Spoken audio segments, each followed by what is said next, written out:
마이크 폼페이오 미 국무장관이 다음 주에 북한의 2인자와 만나서 대화할 것이라고 말했습니다. 대화 상대인 2인자는 김영철 북한 노동당 부위원장을 가리키는 것으로 보이는데요. 이번 만남에서는 특히 제재 완화 문제를 놓고 북미 간의 팽팽한 줄다리기가 예상됩니다. 보도에 이종수 기자입니다. 폼페이오 장관은 폭스뉴스와 인터뷰에서 다음 주 북한의 2인자와 1년의 대화를 할 것이라고 밝혔습니다. 2인자는 김영철 북한 노동당 부위원장으로 보입니다. 지난 6월 백악관에서 김영철 부위원장을 만난 트럼프 대통령은 북한의 2인자와 2시간 동안 대화했다고 말해 김 부위원장을 북한의 2인자로 표현했습니다. 북한과 미국 사이 고위급 회담은 미국 중간 선거가 끝난 뒤인 다음 주 후반쯤 뉴욕에서 열릴 것으로 보입니다. 북미 고위급 회담 핵심 의제는 북한의 구체적인 비핵화 프로세스, 제재 완화 등 미국의 상응 조치, 2차 북미 정상회담의 시기와 의제 등 크게 세 가지입니다. 비핵화 프로세스와 관련해선 풍계리 핵실험장과 동창리 미사일 엔진 시험장 등에 대한 미국의 검증 방안이 논의될 것으로 보입니다. I can make clear that when I was with Chairman Kim now 3 and a half weeks ago, he committed to allowing American inspectors to come look at two significant sites. 제재 완화 관련해 폼페이오 장관은 북한의 핵 프로그램 제거를 검증할 능력을 얻을 때까진 대북 경제 제재를 해제하지 않을 것이란 입장을 분명히 하고 있습니다. 이에 대해 북한은 외무성 미주연구소장 명의로 만약 미국이 제재 완화와 관련한 태도 변화를 보이지 않는다면 핵병진 노선을 부활시킬 수도 있다고 언급해 미국과의 팽팽한 줄다리기를 예고했습니다. 2차 북미 정상회담과 관련해 폼페이오 장관은 내년 초 개최를 기대하고 있습니다.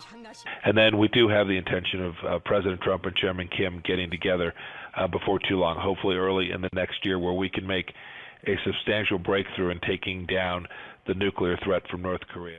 북미 양측은 2차 정상회담 시기를 좁히고 장소에 대해 구체적인 의견을 나눌 것으로 보입니다. YTN 이종수입니다. 이르면 이번 달 북미 협상과 관련한 한미 간 워킹그룹 실무팀이 출범합니다. 그동안 감지됐던 한미 간 잡음을 잠재우고 비핵화와 평화체제, 남북관계까지 두루 다르게 되는데 북한의 반응도 주목됩니다. 김지선 기자입니다. 새롭게 출범할 한미 워킹그룹 실무팀이 다룰 주제는 크게 4가지. 양국 외교와 비핵화 노력, 제재 이행, 그리고 유엔 제재 틀 내에서의 남북 협력입니다. 그동안 북미 실무 협상은 서로의 조치를 평가절하하면서 번번이 중단된 상황. 불씨를 되살린 문재인 대통령의 중재에도 의견은 쉽게 좁혀지지 않고 있습니다. 이 때문에 우선 한미부터 비핵화와 평화체제의 조율된 로드맵을 마련해야 한다는 목소리가 높습니다. 북한의 비핵화와 남북관계 발전에 있어가지고 로드맵, 타임 스케줄로 논의하고 합의를 해야만이 북미 간의 이런 발전적으로 가는 데도 도움이 되지 않을까 저는 그렇게 생각합니다. 이 과정에서 한국과 미국이 갖는 각자의 우려를 덜어낼 수 있을지도 관건입니다. 우리로선 북미 관계의 진전에 따라 북한이 사실상 핵보유국으로 남을 수 있다는 우려도 나오는데 북미 협상에 깊이 관여할 경우 이런 상황을 막을 수도 있습니다. North Korea's wish for partial denuclearization in return for U.S. North Korea diplomatic normalization could be realized. This is my serious concern. 비핵화까지 강한 제재를 유지하고 싶은 미국으로서도 남북 관계에 목소리를 내기가 한결 편해질 것이라는 관측입니다. 물론 내부 협의를 하는 과정에서 서로 입장이 다를 경우에는 바깥에까지 영향을 미칠 경우도 있겠죠. 하지만 불필요한 불협화음은 예방하는데 효율적인 메커니즘이라고 보고요. 한미 실무팀이 마련한 대응 전략은 향후 북미 협상과 남북 관계에도 적잖은 영향을 미칠 것으로 보입니다. 그동안 핵 협상은 북미 간 사안인 만큼 미국과 남북 관계는 우리 민족끼리 하겠다는 입장을 보여온 북한이 이번 실무팀 출범에 어떤 반응을 보일지도 주목됩니다. YTN 김지선입니다. 불과 며칠 전까지만 해도 북한 김정은 국무위원장의 연내 답방에 기대를 걸던 청와대의 기류가 조금 달라지고 있습니다. 청와대 핵심 관계자가 김 위원장이 올해 안에 서울을 방문하기 쉽지 않다고 말한 건데요. 북미 협상에 진전이 없다면 서울 답방이 이루어지더라도 더 이상의 회담 성과를 내기 어렵다는 게 청와대의 고민입니다. 강정규 기자입니다. 지난 9월 평양에서 열린 남북 정상회담에서 김정은 국무위원장은 올해 안에 서울을 답방하겠다고 공언했습니다.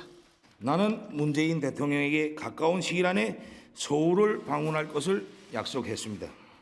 이후 급물살을 타는 듯했던 2차 북미 정상회담이 내년 초로 밀리는 분위기 속에서도 문재인 대통령은 연내 답방에 대한 기대를 버리지 않았습니다. 두 번째 북미 정상회담이 눈앞에 와 있습니다. 김정은 위원장의 서울 답방도 조만간 이루어질 것입니다. 그런데 불과 며칠 사이 기류가 미묘하게 바뀌었습니다. 청와대 관계자는 YTN과의 통화에서 김 위원장의 연내 답방이 쉽지 않은 게 사실이라며 북미 고위급 회담 결과를 지켜봐야 할 것 같다고 말했습니다. 북미 비핵화 협상에 진전이 없다면 서울 답방이 이루어지더라도 더 이상의 회담 성과를 내기 어렵다는 게 청와대의 고민입니다. 앞서 평양 정상회담에서 남북이 군사긴장 완화 문제를 일단락지은 만큼 다음은 경제협력으로 걸음을 옮길 차례입니다. 하지만 유엔 안보리 대북 제재에 막혀 남북 경협 추진이 어려운 상황에서 미국은 북한의 비핵화 조치를 압박하기 위해 우리 정부의 속도 조절을 요구하고 있습니다. We want the same thing for the Korean Peninsula. Peace and stability, primarily through the denuclearization of North Korea.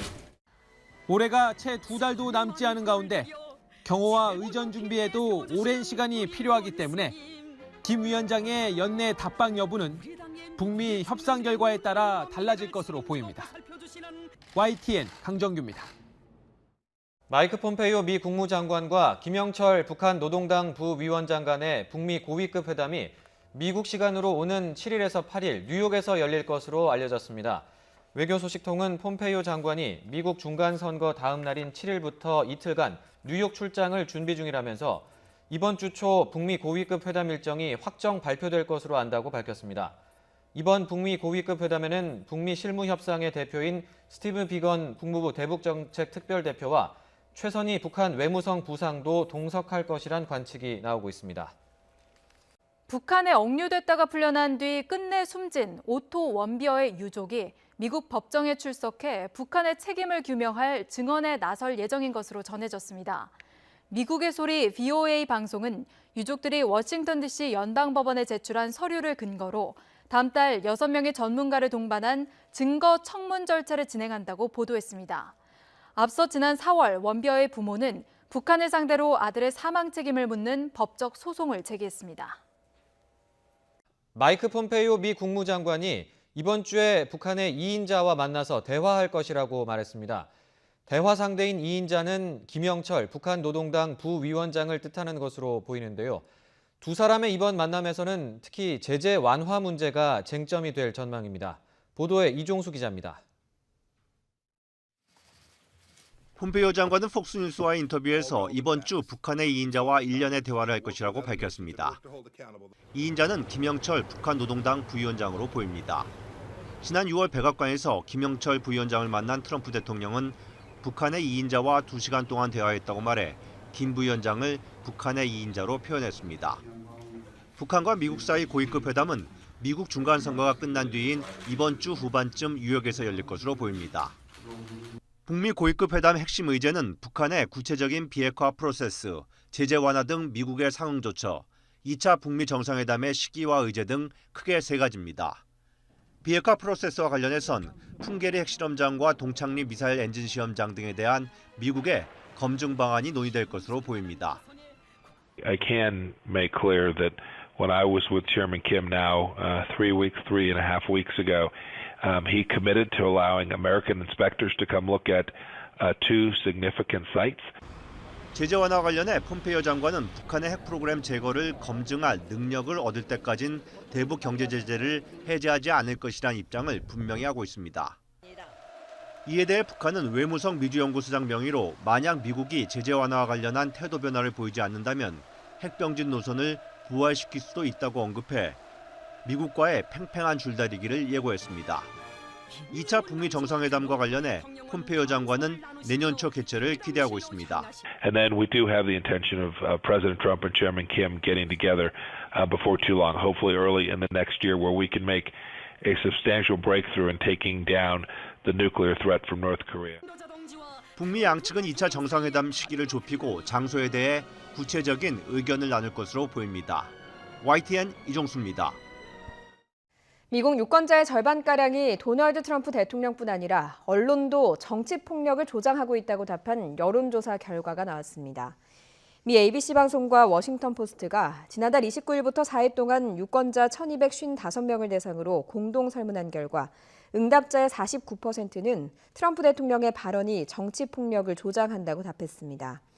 하지만 언론 보도가 정치적 동기에 의한 폭력을 부추긴다는 대답도 응답자의 47%에 달해서 트럼프를 분열의 원인이라고 지목한 언론도 정치폭력을 조장하는 데 일조한다고 생각하는 것으로 나타났습니다.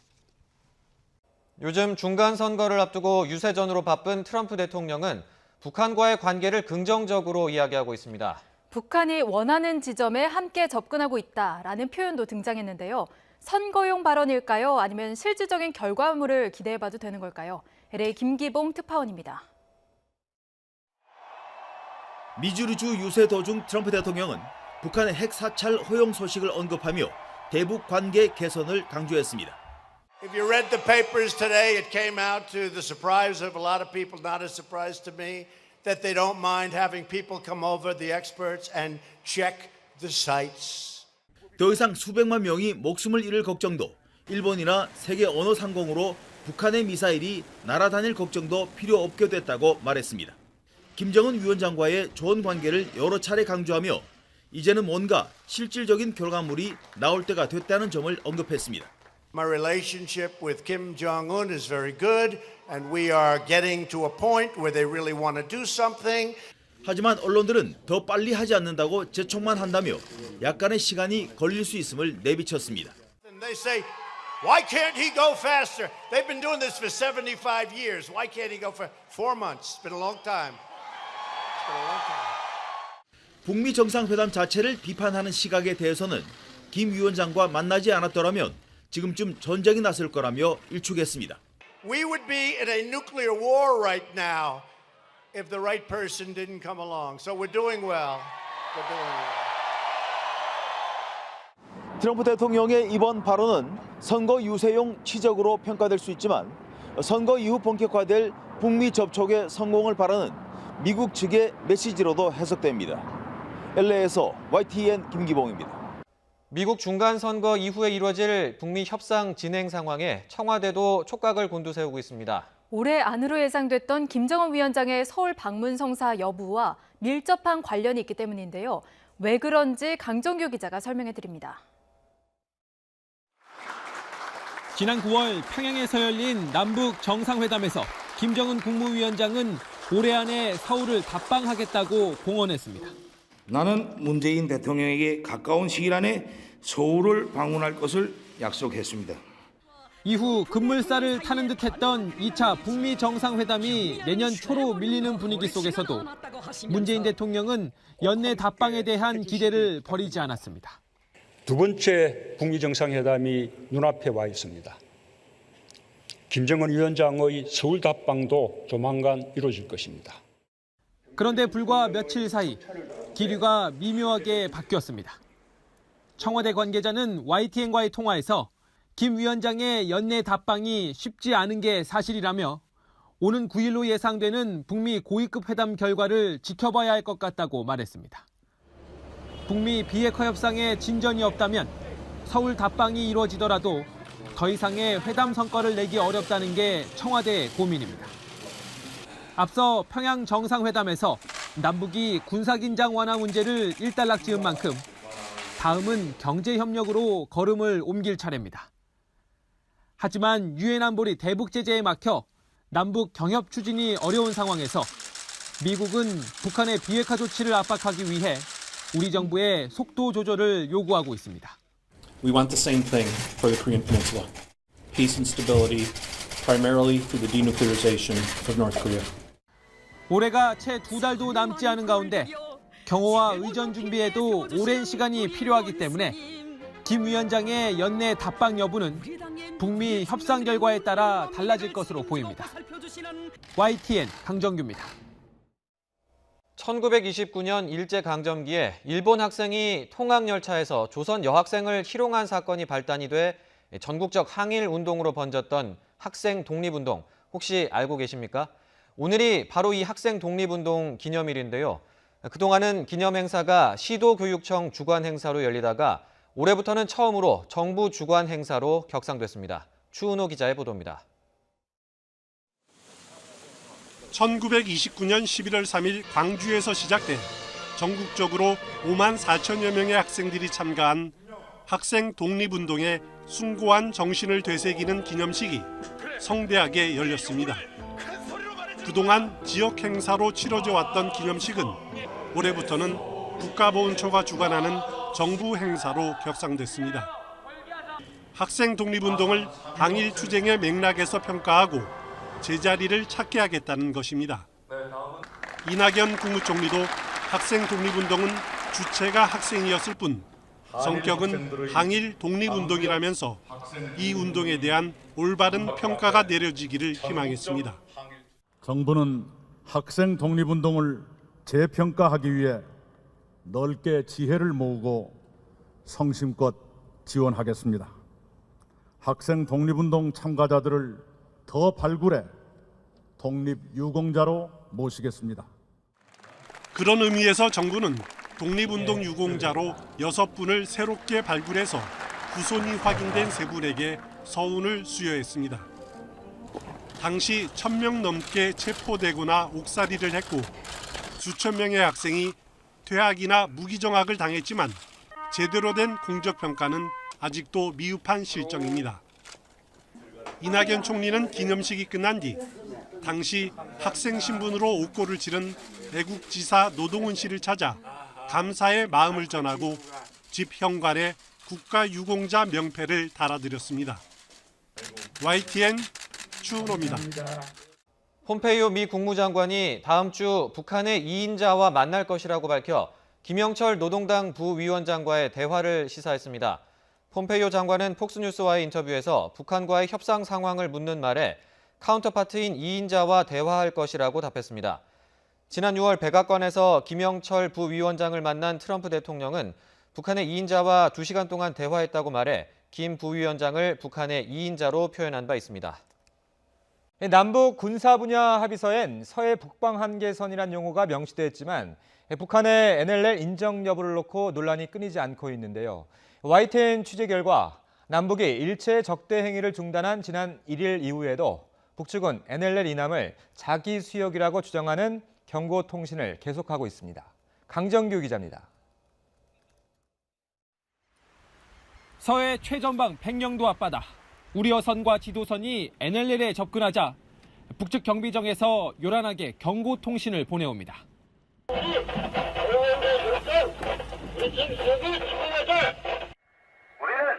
우리 관을 해외에서 정상활동 중이다. 지침은 더 이상 어깨 주장을 하지 마라. 11월 1일 완충수역 선포와 함께 일체의 적대 행위가 중단됐지만 이처럼 NLL을 맞대고 있는 남북 양측의 신경전은 계속되고 있습니다. 남북은 4.27 판문점 선언과 9.19 군사 분야 합의서에 서해 북방 한계선이란 용어를 명시했습니다. 우리 정부는 북한이 NLL을 인정한 근거라고 봤지만 바로 뒤에 붙은 일대란 표현이 걸립니다. 서해 최전방에서 남북은 서로 다른 해상 경계선을 두고 첨예하게 맞서고 있는데 NLL 일대란 표현이 북측이 주장하는 서해 경비 개선을 포괄하는 뜻으로도 볼 수 있기 때문입니다. 실제 일선에선 NLL 이남을 자기 수역이라고 주장하는 북측의 경고 통신이 계속되면서 정치 쟁점화되기도 했습니다. 강성회담이 열린 이후에 북한이 NLL을 무시하는 공세적 활동을 계속하는 건 맞죠? 그런데 9.19에 이거를 용어를 분명하게 썼단 말이에요. 북방 한계선 일대를 이렇게. 남북 합의서에 서해 북방 한계선을 명시한 건 그동안 NLL의 실체조차 부정해온 북한의 태도 변화를 이끌어낸 성과지만 북측이 NLL을 실질적 해상 경계선으로 받아들였는지는 별개로 보는 게 합리적이란 지적이 나옵니다.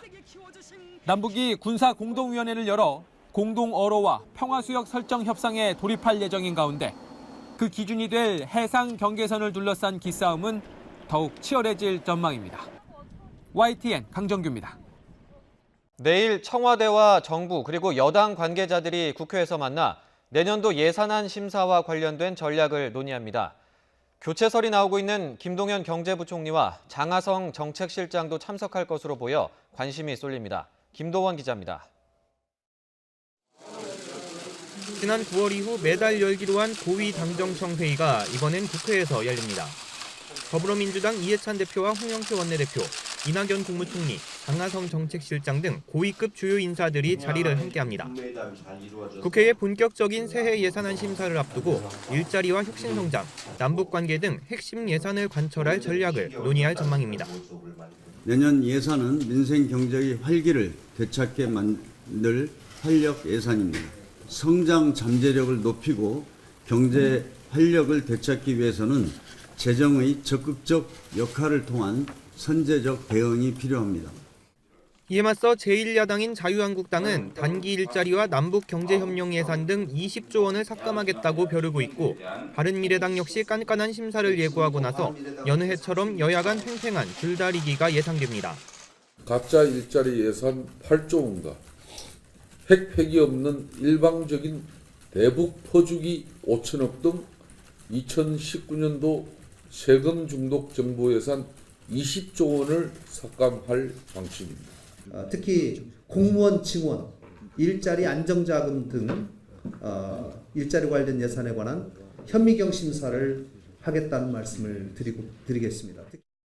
청와대 관계자는 주고받기식으로 접근할 문제는 아닌 것 같다면서 국민의 열망을 실현하자고 설득해야 하지 않겠냐고 말했습니다. 회의에는 교체설이 거론되고 있는 김동연 경제부총리와 장하성 청와대 정책실장도 참석할 예정입니다. 지난달만 해도 청와대는 두 사람의 교체설 보도에 대해 강력한 유감이라는 표현까지 쓰면서 강하게 부인했습니다. 하지만 후임자 검증이 시작된 것으로 알려지고 하마평까지 나오면서 교체는 기정사실로 받아들여지는 분위기입니다. 청와대 관계자는 인사 문제에 대해선 할 수 있는 말이 없다면서 극도로 말을 아꼈습니다. 다만 문재인 대통령이 시정연설에서 경제정책 기조는 계속돼야 한다고 못 박은 만큼 인사가 있더라도 근본적인 정책 변화는 없을 것으로 보입니다. YTN 김도원입니다. 재판 거래 등 이른바 사법농단 의혹을 수사하는 검찰이 지난주에 구속된 임종헌 전 법원행정처 차장의 구속기간을 연장하기로 했습니다. 이번 의혹의 핵심 인물인 임 전 차장이 양승태 전 대법원장 등 윗선의 개입 여부에 대해서 입을 열지 관심입니다. 신지원 기자입니다. 사법행정권 남용 의혹의 핵심 실무자인 임종헌 전 법원행정처 차장은 구속 이튿날부터 지금까지 수차례 검찰에 소환됐습니다. 앞서 임 전 차장 측은 정치적 고려가 앞선 부당한 구속이라며 윗선 수사에 협조하지 않겠다고 맞섰습니다. 이런 가운데 검찰은 오는 5일 만료 예정이던 구속기간을 15일까지 한 차례 연장하기로 했습니다. 신병을 계속 확보하면서 사법농단 의혹의 핵심 고리인 임 전 차장을 설득하겠다는 겁니다. 최대 열흘인 구속기간은 수사를 계속할 만한 이유가 인정될 경우 열흘을 넘지 않는 범위 내에서 한 차례 연장할 수 있습니다. 이달 중순까지 여유를 번 검찰의 칼끝은 사법행정권 남용 의혹에 임 전 차장의 윗선이 얼마나 관여했는지를 규명하는 데 맞춰졌습니다. 양승태 전 대법원장과 차한성, 박병대 전 법원행정처장 등 전직 대법관들의 개입 여부를 밝히는 게 핵심 과제입니다. 검찰은 임 전 차장뿐만 아니라 이규진 전 양형위원회 상임위원과 전직 법원행정처 심의관 등 다른 관계자들도 꾸준히 불러 조사하고 있습니다. 구속 일주일을 넘긴 임 전 차장의 진술 태도에 변화가 있을지 관심이 집중되는 가운데 검찰은 오는 15일 전까지 보강 수사를 마무리하고 임 전 차장을 재판에 넘길 방침입니다. YTN 신지원입니다. 마이크 폼페이오 미 국무장관이 다음 주에 북한 2인자와 만나 대화할 것이라고 말했습니다. 폼페이오 장관과 김영철 북한 노동당 부위원장 라인이 5달여 만에 재가동되는 셈인데 특히 제재 완화를 두고 팽팽한 줄다리기가 예상됩니다. 보도에 이종수 기자입니다. 폼페이오 장관은 폭스뉴스와의 인터뷰에서 다음 주 북한의 2인자와 1년의 대화를 할 것이라고 밝혔습니다. 2인자는 김영철 북한 노동당 부위원장으로 보입니다. 지난 6월 백악관에서 김영철 부위원장을 만난 트럼프 대통령은 북한의 2인자와 2시간 동안 대화했다고 말해 김 부위원장을 북한의 2인자로 표현했습니다. 북한과 미국 사이 고위급 회담은 미국 중간선거가 끝난 뒤인 다음 주 후반쯤 뉴욕에서 열릴 것으로 보입니다. 북미 고위급 회담 핵심 의제는 북한의 구체적인 비핵화 프로세스, 제재 완화 등 미국의 상응 조치, 2차 북미 정상회담의 시기와 의제 등 크게 세 가지입니다. 비핵화 프로세스와 관련해선 풍계리 핵실험장과 동창리 미사일 엔진 시험장 등에 대한 미국의 검증 방안이 논의될 것으로 보입니다. I can make clear that when I was with Chairman Kim now 3.5 weeks ago, he committed to allowing American inspectors to come look at two significant sites. 제재 완화 관련해 폼페이오 장관은 북한의 핵 프로그램 제거를 검증할 능력을 얻을 때까진 대북 경제 제재를 해제하지 않을 것이란 입장을 분명히 하고 있습니다. 이에 대해 북한은 외무성 미주연구소장 명의로 만약 미국이 제재 완화와 관련한 태도 변화를 보이지 않는다면 핵병진 노선을 부활시킬 수도 있다고 언급해 미국과의 팽팽한 줄다리기를 예고했습니다. 2차 북미 정상회담과 관련해 폼페이오 장관은 내년 초 개최를 기대하고 있습니다. And then we do have the intention of President Trump and Chairman Kim getting together before too long, hopefully early in the next year, where we can make a substantial breakthrough in taking down the nuclear threat from North Korea. 북미 양측은 2차 정상회담 시기를 좁히고 장소에 대해 구체적인 의견을 나눌 것으로 보입니다. YTN 이종수입니다. 한국 영화계에 큰 별이 졌습니다.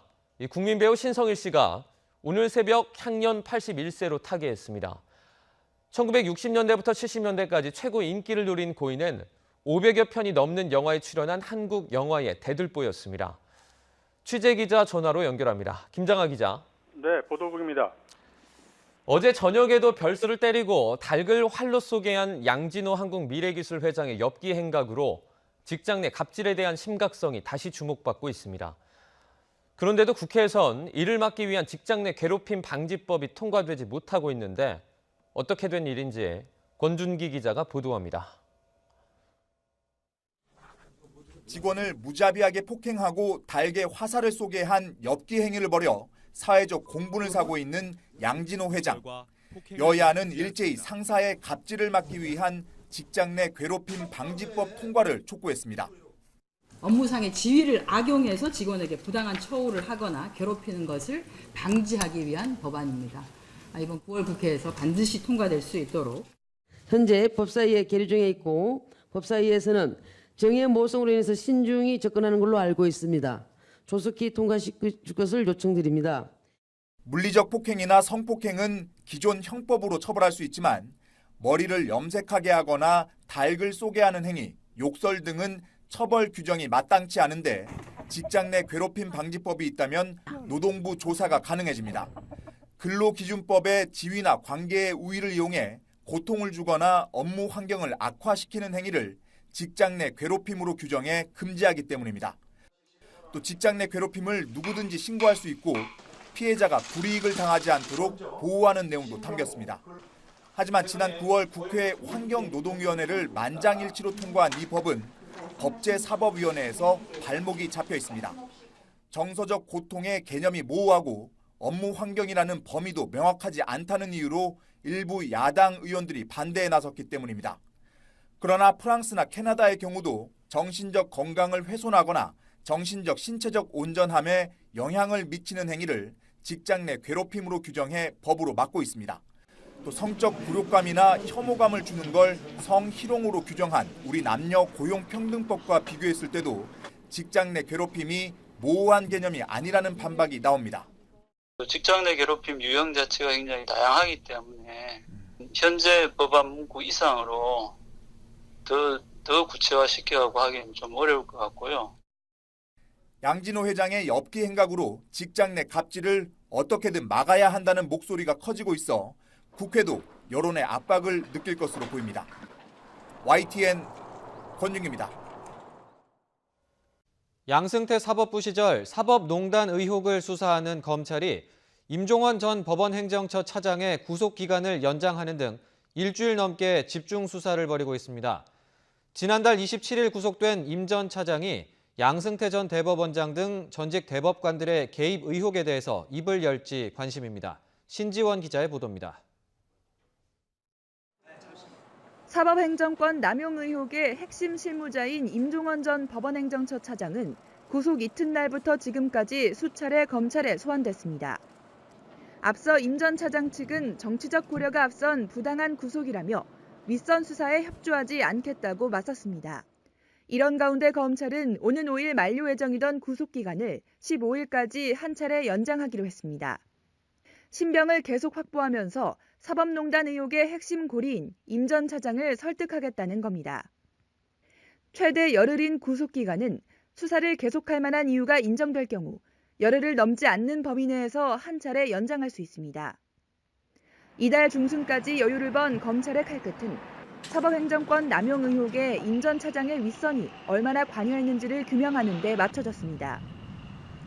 양승태 전 대법원장과 차한성, 박병대 전 법원행정처장 등 전직 대법관들의 개입 여부를 밝히는 게 핵심 과제입니다. 검찰은 임 전 차장뿐만 아니라 이규진 전 양형위원회 상임위원과 전직 법원행정처 심의관 등 다른 관계자들도 꾸준히 불러 조사하고 있습니다. 구속 일주일을 넘긴 임 전 차장의 진술 태도에 변화가 있을지 관심이 집중되는 가운데 검찰은 오는 15일 전까지 보강 수사를 마무리하고 임 전 차장을 재판에 넘길 방침입니다. YTN 신지원입니다. 양진호 한국미래기술회장의 폭행 동영상 속에 등장하는 피해자가 오늘 경찰 조사를 받았습니다. 피해자는 당시 영상이 찍힌 줄도 몰랐다며 양 회장이 법의 심판을 받기를 원한다고 말했습니다. 김태민 기자입니다. 양진호 회장 폭행 동영상의 피해자인 전직 직원 강모 씨가 경찰에 출석했습니다. 충격적인 범행 영상에 대한 조사를 받기 위해 처음 공개석상의 모습을 드러낸 겁니다. 강 씨는 이번 사태에 대해 충격과 분노를 감추지 못했다며 첫 심경을 밝혔습니다. 양진호 회장님은 저를 폭행한 영상을 저희 의사 없이 몰래 촬영하도록 직원에게 지시했고 그 영상을 소장하고 있었습니다. 전 그 같은 사실을 최근 한 언론사의 취재로 알게 되었고 강한 충격과 참을 수 없는 분노를 느끼게 되었습니다. 그러면서 양 회장이 법의 심판을 받고 자신의 죄를 깊이 뉘우쳤으면 좋겠다고 강조했습니다. 공정한 법의 심판을 받기를 간절히 원합니다. 그리하여 엄청난 부와 명성으로 무뎌진 그분의 죄의식이 다시 세워져 자신의 죄를 깊이 반성했으면 좋겠습니다. 조사는 5시간이 지난 후 마무리됐습니다. 잠깐 신경 한번 말씀해 주세요. 잘 받았습니다. 경찰은 강 씨를 상대로 동영상에 등장한 3년 전 폭행 당시 정황과 함께 추가 범행 여부도 확인했습니다. 앞서 양 회장의 자택과 사무실 등을 압수수색하고 증거 분석에 나선 데 이어 수사 속도를 높이는 겁니다. 특히 양 회장이 폭행과 동물학대 등 범행 장면을 촬영해 소장해온 만큼 컴퓨터 저장 장치에서 추가 단서가 나올 가능성에도 주목하고 있습니다. 경찰은 피해자 조사와 압수물 분석 결과를 토대로 조만간 양 회장을 피의자로 불러 조사할 예정입니다. YTN 김태민입니다. 1929년 일제강점기에 일본 학생이 통학열차에서 조선 여학생을 희롱한 사건이 발단이 돼 전국적 항일 운동으로 번졌던 학생 독립운동, 혹시 알고 계십니까? 오늘이 바로 이 학생 독립운동 기념일인데요. 그동안은 기념행사가 시도교육청 주관 행사로 열리다가 올해부터는 처음으로 정부 주관 행사로 격상됐습니다. 추은호 기자의 보도입니다.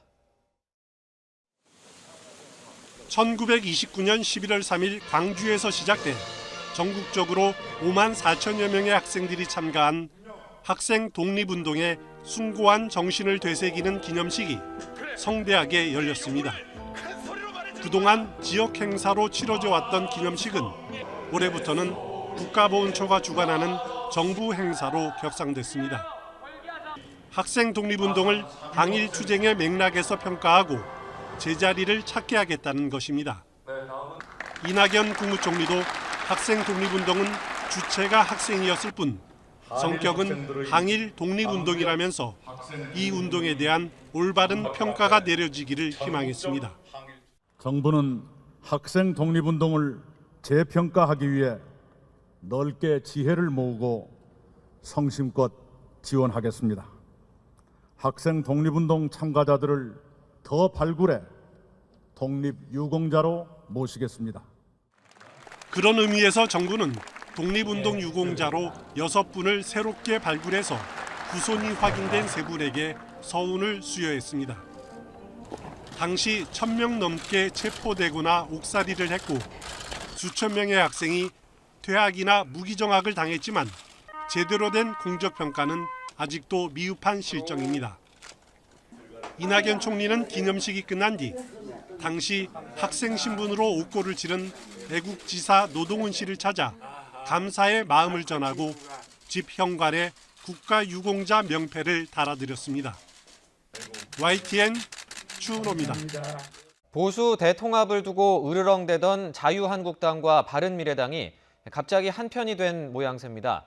두 당 모두 연일 임종석 대통령 비서실장과 청와대를 강하게 비판하고 있습니다. 그 속내는 뭘까요? 이만수 기자가 보도합니다. 문재인 대통령의 유럽 순방 기간인 지난달 17일, 임종석 대통령 비서실장이 국정원장과 통일, 국방부 장관과 함께 강원도 철원 비무장지대를 방문했습니다. 북쪽이 하는 건 저기 조금 요 노란 너머에 지금 저 높은 저기 말씀하시는 거죠? 비서실장으로서 적절한 것이냐는 논란 속에 자유한국당과 바른미래당이 일종의 깜짝 연대를 연출하고 있습니다. 손학규 대표가 먼저 차지철, 최순실까지 끄집어내 임종석 실장이 자기 정치를 하고 있다고 치고 나갔습니다. 비서실장은 나서는 자리가 아닙니다. 자기 정치하려거든 비서실장 자리에서 내려오십시오. 뒤이어 한국당도 평양냉면 논란을 계기로 임 실장은 물론 자존심도 없느냐며 청와대까지 싸잡아 타격했습니다. 그 정도의 모욕적인 의사를 듣게 했으면 거기에 대해서 청와대가 반드시 저는 사과를 해야 된다고 생각합니다. 양당 모두 청와대 권력을 견제하는 건 야당의 당연한 모습이라고 입을 모으지만 속내는 제각각인 것 같습니다. 한국당은 고용세습 국정조사 카드로 민주당을 압박하고 청와대를 집중 공략해 전국 주도권을 쥐려는 것으로 풀이됩니다. 당 일각에서는 차기 당권 주자로 꼽히는 김성태 원내대표가 청와대 공격 선봉에 서는 것은 이참에 대여 관계에 있어 확실한 존재감을 보여주려는 것이란 평가도 나옵니다. 내가 선글라스 끼고 그런 정치적 행위 해서는 안 될 사람 중에 한 사람이라는 걸 본인 잊지 마십시오. 자중하십시오. 손학규 대표의 경우 탈당설로 소란스러운 내부 분위기를 다독이고 문재인 정부와의 대립각을 부각해 보수 우파 끌어안기에 들어갔다는 분석입니다. 한국당과 바른미래당 내부에서는 임종석 실장과 청와대 동시 때리기로 나름 재미를 봤다는 의견이 많습니다. 지지층도 챙기고 여권의 잠재적인 대권 주자까지 흔들어놨으니 일거양득이라는 겁니다. YTN 이만수입니다. 오늘도 대기질이 아쉽습니다. 나가실 때 황사용 마스크 챙기셔야겠는데요. 수도권과 충청, 전북 등 서쪽 지방은 종일 미세먼지 농도가 나쁨 수준을 보이게 했고 그 밖의 지방도 낮 한때 일시적으로 농도가 짙어질 수 있겠습니다. 오늘도 한낮에는 따스함이 느껴지겠습니다. 오늘 서울의 낮 기온이 19도, 대구가 20도로 어제만큼 기온이 오르겠는데요. 그만큼 일교차가 15도 안팎으로 크게 벌어지겠습니다. 현재 미세먼지 안개까지 뒤엉키면서 가시거리가 짧은 곳이 많습니다. 안전운전 해주셔야겠고요. 이 안개는 기온이 오르면서 사라지겠지만 이 미세먼지로 깨끗한 하늘 보기는 어렵겠습니다. 건조한 날씨도 이어질 전망입니다. 지금까지 날씨 정보였습니다.